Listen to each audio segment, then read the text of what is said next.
Hi, I'm Lori Grunin, Senior Editor for CNET, and this is the Olympus Pen PM1. Size and affordability remain the bane of the interchangeable lens camera, at least here in the US. But the PM1 hits the closest to the target that I've seen thus far. It's not perfect, and in fact it's kind of hard to get excited about this camera. But there's a lot to like if you want to upgrade to the speed and photo quality of an ILC, but don't have a lot of cash to spend. Plus, it comes in a handful of pretty colors. The PM1 has a solid build with an attractive body that consciously looks like a point and shoot. My only real problem with the design is the lack of a grip on the front. The brushed metal chassis feels especially slippery as well. It also has a very point and shoot like set of physical controls, which should make it feel immediately familiar to upgraders.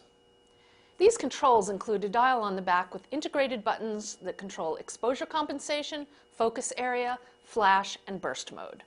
There's also a thumb-operated movie record button.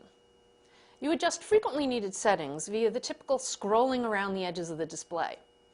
In auto mode, it uses Olympus's simplified slider-based scheme for adjustments. The company bundles a small flip-down flash with the camera, just like the NEX C3, instead of a built-in one like the one on the GF3. But the connector supports an add-on viewfinder, microphone, and other pen accessories. As I've said before, I really like Olympus's art filters, which are more flexible and render better results than most other implementations I've seen. The camera also supports up to 7 frames for bracketing. If you're into panoramas, though, I wouldn't recommend this. The PM1 has a clunky, old-fashioned interface for creating them that's not as easy to use as other cameras' sweet panoramas. The camera's photo quality rates as good to very good, but I think most of my issues with it stem from the kit lens. It's the same lens that Olympus ships with all its pen models, but for some reason it irked me more on this one. Close-ups look pretty sharp and snappy, but detail at a distance generally looks oddly over-sharpened or over-compressed when viewed at actual size. And that seems independent of ISO sensitivity. But the camera can handle up to ISO 800 pretty well, depending upon image content. Shooting RAW helps, but not as dramatically as it does in other cameras. I have no complaints about the color or exposure, though. It handles those very well. The video quality is just okay. Unfortunately, you have to turn off image stabilization in order to prevent serious rolling shutter. You know, that wobble artifact that you get. But that seems to be a fact of life for video on all cameras that use sensor shift-based image stabilization systems.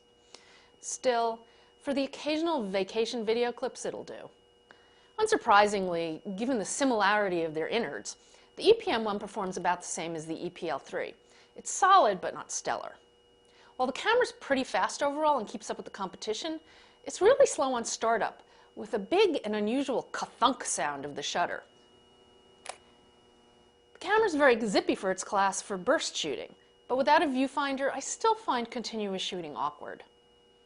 Still, for the occasional action emergency and shooting kids and pets, it should fare okay. Most important, though, the PM1 is priced right for an entry-level interchangeable lens model, and it's a solid, if somewhat unassuming camera. I just found myself missing features like a touchscreen and a tilting LCD, and the photo quality is a bit too inconsistent for my taste. That said, it's still better than a point and shoot, and if you're looking for a step-up model that's pretty compact, this is a good, affordable alternative. I'm Lori Grunin, and this is the Olympus PM1.